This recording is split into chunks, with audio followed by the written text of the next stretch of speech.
सर्वमंगल मांगल्ये शिवे सर्वार्थ साधिके शरण्ये त्र्यंबके गौरी नारायणी नमोस्तुते। बोलिए जगत जननी माँ दुर्गे की जय। आज हम नवधा भक्ति और यज्ञ पर चर्चा करेंगे।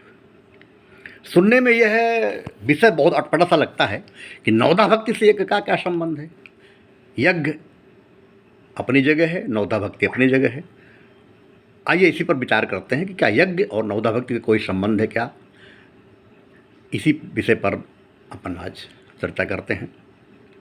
यज्ञ, जैसे सब लोग, यज्ञ की बहुत लंबी चौड़ी व्याख्या है, लेकिन मैं लंबी चौड़ी व्याख्या पर नहीं जाऊंगा। मुख्य रूप से यज्ञ में क्या होता है, कलश यात्रा निकलती है, देवावाहन किया जाता है, देवों का पूजन होता है, गुरु का वर्ण होता है, आचार्य लोग जो हैं यज्ञ करवाते हैं, आहुतियाँ दी जाती हैं, प्रवचन होते हैं, भजन होते हैं, संगीत होता है और भंडारा होता है। सामान्यतः यज्ञ में यही होता है। इसके पीछे लॉजिक क्या है, कारण क्या है, इस विषय पर हम जाते हैं, लेकिन पूरे लगभग यही प्रक्रिया होती है यज्ञ में।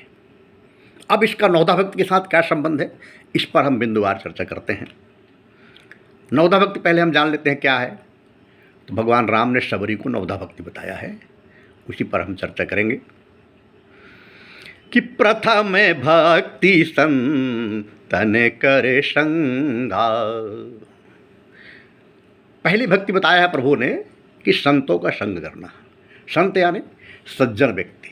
संत के क्या लक्षण है, संत साहें दुख परहित लागी, पर दुख देखी असंत अभागी। बूंद अघात साहें गिर कैसे, खलके बचन संत सह जैसे। संत हृदय नवनीत समाना। संत यानी जिसका हृदय निर्मल हो, पवित्रता हो, सज्जनता उनके कूट कूट की भरी हो, करुणा, दया, ममता, ज्ञान, शक्ति, पवित्रता, शांति, ये आत्मा के 7 गुण हो, तो उसे हम संत कहते हैं। तो पहली भक्ति संतों का संग करना होता है। अब यज्ञ में क्या होता है, यज्ञ में अपवाद अगर छोड़ दे तो अधिकांश सज्जन लोगों का ही जमावड़ा रहता है। और जो यज्ञ कराते हैं, करते हैं, भाग लेते हैं, वो सभी लगभग सज्जन पुरुष रहते हैं। संतों का साथ उसमें मिलता ही है। तो ये पहली भक्ति, यानी यज्ञ में अगर हम भाग लेते हैं, करते हैं, कराते हैं, या उसमें सुनते हैं, भाग लेते हैं, किसी भी रूप में भाग लेते हैं, तो ये संतों का संग उसमें अनायास मिलता है और ये पहली भक्ति हो जाती है। और दूसर रतीमा में कथा ये प्रसंगा। दूसरी भक्ति भगवान ने बताया है कि मेरे कथा का प्रसंग जहाँ हो वहाँ पर सुनना या कथा को करवाना, सुनना या जानना, समझना, ये सब चीज़ें होती हैं। तो यज्ञ में ये चीज़ तो होती ही है। भगवान के गुण का गान होता है, कथा सुनाई जाती है, प्रसंग बताए जाते हैं, प्रसंग के हिसाब से लोग सुनते हैं, भाग लेते हैं। तो यज्ञ में करने में दूसरी भक्ति अपने आप उसमें आ जाती है। और गुरुपद पंकज सेवा तीसर भक्ति अमान।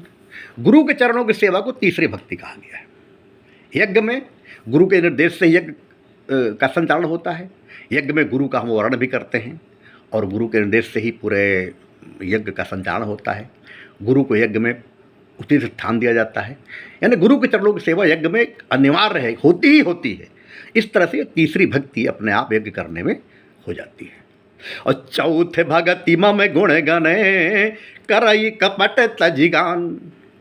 चौथी भक्ति भगवान ने बताया है कि मेरे गुणों को कपट रहित उनका गायन करना।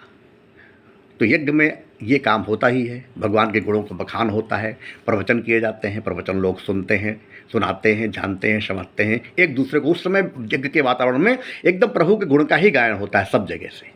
तो ये चौथी भक्ति अपने आप यज्ञ करने से मतलब लोग उसका प्रतिभागी हो जाते हैं चौथी भक्ति के, और उसका प्रतिफल उसे मिलता है, वो चौथी भक्ति के पात्र हो जाते हैं। और मंत्र जाप मम दृढ़ विश्वासा, पंचम भजन सु वेद प्रकाशा। मंत्र जाप मम दृढ़ विश्वासा, पंचम भजन सु वेद प्रकाशा। मंत्रों का जाप, जो भी यज्ञ की आहुति दी जाती है तो मंत्रों से दी जाती है, चाहे वो गायत्री जी का मंत्र हो, चाहे महामृत्युंजय मंत्र हो, चाहे किसी देवता का मंत्र हो, मंत्रों से ही आहुति दी जाती है। माने मंत्रों का जाप अनायास ही इसमें हो जाता है और भजन गाए जाते हैं। ये पांचवी भक्ति है। अर्थात अगर आप यज्ञ में भाग लेते हैं, करते हैं, कराते हैं, या उसमें आहुतियाँ डालते हैं, वहाँ शामिल होते हैं, प्रवचन सुनते हैं, तो ये पांचवी भक्ति के आप पात्र बन जाते हैं और आपके अंदर पांचवी भक्ति का उदय होता है और पांचवी भक्ति के आप प्रतिफल के अधिकारी हो जाते हैं। और छठे दम शीले बिरति बहु कर्मा निरत निरंतर सज्जन धर्मा। छठ दम शील बिरति बहु कर्मा निरत निरंतर सज्जन धर्मा।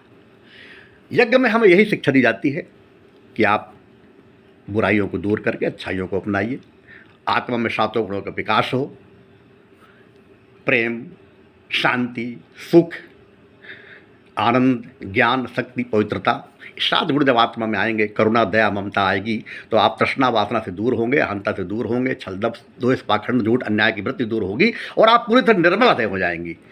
निरत सज्जनों का धर्म करेंगे, सज्जनों का पालन करेंगे, सज्जनता का धर्म पालन करेंगे तो ये छठवीं भक्ति अपने आप सुलझ जाती है। जितना आप सज्जनता को अपने दिल दिमाग मस्तिष्क को बिठाएंगे, गुण कर्म स्वभाव मन वचन कर्म में जितना आप सज्जनता को लाएंगे, जितना आप पवित्रता प्रखरता लाएंगे, उतना ही आपकी छठवीं भक्ति की ओर आप अग्रसर होंगे और छठवीं भक्ति के आप पात्र बनेंगे, उसका प्रतिफल आपको मिलेगा। और सातावें मोही माये सब जग देखा, मोते अधिके संत कर लेखा। सातों मोहि में सब जग देखा, मोते अधिक संत कर लेगा। भगवान ने कहा है कि ये पूरा संसार मेरा बनाया हुआ है। हम संकल्प में भी यही चीज़ बोलते हैं। जब संकल्प हम बोलते हैं तो यही कहते हैं ना कि हम जो है माने जितने मैंने जब से सृष्टि का प्रारंभ हुआ तब से मैं हूँ और आज मैं हूँ, माने अमुक है, अमुक मेरा नाम है, अमुक मेरा गोत्र है, अमुक दिशा में फलाने फलाने ग्रह विराजमान है और मैं वैवस मनवंतरे से लेकर के आज जो है यहाँ बैठ करके यज्ञ कर रहा हूँ। पूरे सृष्टि को हम ध्यान में रख करके ही संकल्प बोलते हैं। इसी तरह से पूरा सूरज, अंबर, चांद, सितारे सभी की आहुतियाँ देते हैं हम। सूर्य भगवान की आहुति समर्पित करते हैं, दिवाकराय धीमहि भास्कराय विद्महे तन्नो सूर्य प्रचोदयातो। चंद्रमा की आहुति देते हैं, क्षीर पुत्राय विद्महे अमृतत्वा धीमहि तन्नो चंद्रः प्रचोदयातो। पृथ्वी माता की हम आहुति देते हैं, पृथ्वी देवे विद्महे सहस्त्रमूर्ते धीमहि तन्नो पृथ्वी प्रचोदयातो। नवग्रह की हम आहुतियाँ देते हैं, ब्रह्मा मुरारी त्रिपुरांतकारी भानु शशि भूम सुतो भुजश्चे गुरुस्तु शुक्रे शनि राहु केतवे सर्वे ग्रहा शांतिकरा भवन्ति। वास्तव में पूरा संसार जो है, पूरा ब्रह्मांड जो है भगवान का ही बनाया हुआ है। इसीलिए हमारे यहाँ पेड़ पौधे वनस्पति जीव सब में भगवान का वास बताया गया है। आत्मवत् सर्वभूतेषु, सभी आत्माओं में, सभी प्राणियों में वही आत्मा है और आत्मा में परमात्मा का वास होता है। तो सातों मोहि में शब्द देखा, अगर हम पूरे सृष्टि में भगवान श्री राम में सब जग जानी करहु प्रणाम जोर जुग पानी, ऐसी भावना अगर हमारे अंदर आती है तो हम सात्विक भक्ति के अधिकारी बन जाते हैं और संत मोते अधिक संत कर लेखा। और जैसा कि संतों का संग पहली भक्ति बताई गई है, संत को तो हम स्थान देते ही हैं, हम गुरु को भी स्थान देते हैं, संत को स्थान देते हैं। हम भगवान को नहीं देखे हैं, लेकिन भगवान को मिलाने वाला संत या गुरु ही होता है, तो उसको तो हम महत्व देते ही हैं। जितना हम संतों को महत्व देंगे और जितना हम जो है इस संसार को भगवान का विराट रूप मानेंगे, उतना ही हम सात्विक भक्ति के अधिकारी बनेंगे। और आठवां यथाय लाभ संतोषा, सपने हूँ नहीं दे खई पर दोषा। आठों मोहि में सब जग देखा, आठों यथा लाभ संतोषा, सपने हूँ नहीं देखे पर दोषा। आठवीं भक्ति है जितना आपको मिले उसमें संतोष करिए, दूसरे के दोषों को देखना बंद कीजिए। यज्ञ में हमें यही सिखाया जाता है। तो इतना हम यज्ञ करते हुए, यज्ञ में भाग लेते हुए, करते कराते या भाग लेते हुए अगर हमारे अंदर संतोष की भावना आ जाए और हम किसी दूसरे की छिद्रान्वेषण करना बंद कर दें, दूसरे के दोषों को देखना बंद कर दें, तो हम आठवीं भक्ति के करीब पहुंचेंगे। और ऐसा करते ही हमारी आठवीं भक्ति सज जाएगी और हम उस भक्ति के प्रतिफल के अधिकारी बनेंगे। और नवा में सरल सब सन छलो ही ना, मम भरोसे ही हरस न दीना। भगवान गीता, कृष्ण भगवान ने भी गीता में यही कहा है कि कर्मण्येवाधिकारस्तु मा फलेषु कदाचन, कि आप पूरी तरह से हर कर्तव्य को ईश्वर को समर्पित कर दीजिए, क्योंकि आप कर्तव्य करने के लिए स्वतंत्र है, फल देने के लिए ईश्वर है। तो इसी तरह ये नौवीं भक्ति है कि मुझ पर भरोसा करो और पूरी तरह अपना हृदय सरल रखो, हर तरह के छल दम्भ दोष पाखंड झूठ अन्याय से निर्दिन दूर रहें। तृष्णा वासना अहंता छल दम्भ दोष पाखंड झूठ अन्याय की प्रवृत्ति से आप दूर रहिए। आप शुद्ध सात्विक विचारधारा रखिए, आपका मन पवित्र हो, आपका हृदय निर्मल हो, आपकी वाणी निर्मल हो, तो ये नौवीं भक्ति कहलाती है। और भगवान पर भरोसा रखिए। जो भी आपके जीवन में घटनाएं घटती हैं तो आप ये मान के चलिए कि पूर्व जन्म के कर्म और इस जन्म के पूर्व जन्म के कर्म के हिसाब से और इस जन्म के जो आप कर्म किए हैं, जो इस वातावरण में आप रहे हैं, जो आपकी मनसा वचना कर्मणा है, उन सब के मिलाकर के भगवान प्रतिफल देता है। अब तो जो मिले उसे अपने कर्मों का फल समझ करके भगवान का प्रसाद मान करके उसे आप ग्रहण कीजिए। अब पूरी तरह से कपट रहित होकर के, छल रहित होकर के भगवान पर भरोसा करके आप अपना जीवन यापन कीजिए। तो ये नौवीं भक्ति है और यज्ञ में हमें यह सिखाया जाता है और यज्ञ में ही हमको ये शिक्षा मिलती है कि हम किसी से कपट न रखें, दुराव न रखें, क्योंकि भगवान ने स्पष्ट बोला है कि निर्मल मन जन सो मोहि पावा, मोहि कपट छल छिद्र न भावा। तो जितना अपने आप को हम निर्मल बनाएंगे उतना ही हम नौवीं भक्ति के करीब पहुँचेंगे और जितना हम नौवीं भक्ति के करीब पहुँचेंगे उतना हमें उसका प्रतिफल मिलेगा। तो इस तरह से यज्ञ करने से, यज्ञ करवाने से, यज्ञ में भाग लेने से हमारी नौ की नौ भक्ति की ओर हम अग्रसर होते हैं।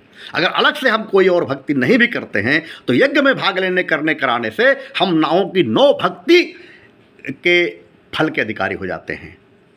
क्योंकि भगवान ने कहा है कि नौ महु जिनके एको हुई, नारी पुरुष सचराचर कोई, सोई अतिशय भामिन प्रेम। वो मुझे अतिशय प्रिय है। क्योंकि भगवान ने कहा है कि कोई ना कोई भक्ति इंसान के अंदर होनी चाहिए, क्योंकि जात पात कुल धर्म बड़ाई, धन बल परिजन गुण चतुराई, भगतहीन सोहहि नर कैसा, बिनु जल बारिध पेखे जैसा। अगर किसी इंसान में भक्ति नहीं है तो वो सूखे तालाब की तरह नजर आता है। कितना भी वो धनवान हो, कितना भी बलवान हो, कितना भी गुणी हो, कितने भी अच्छे कुल खानदान का हो, लेकिन वो मेरे लिए प्रिय नहीं है। यानी नौ में कोई ना कोई एक भक्ति होनी ही चाहिए। और अगर हम यज्ञ करते हैं, कराते हैं, भाग लेते हैं तो नौ की नौ भक्ति के करीब हम पहुंचते हैं। यह मान करके हमें यज्ञ करना चाहिए, कराना चाहिए, यज्ञ में भाग लेना चाहिए, क्योंकि यज्ञ करने से नौ की नौ भक्ति का प्रतिफल हमें मिलता है। बोलिए श्री रामचंद्र की जय।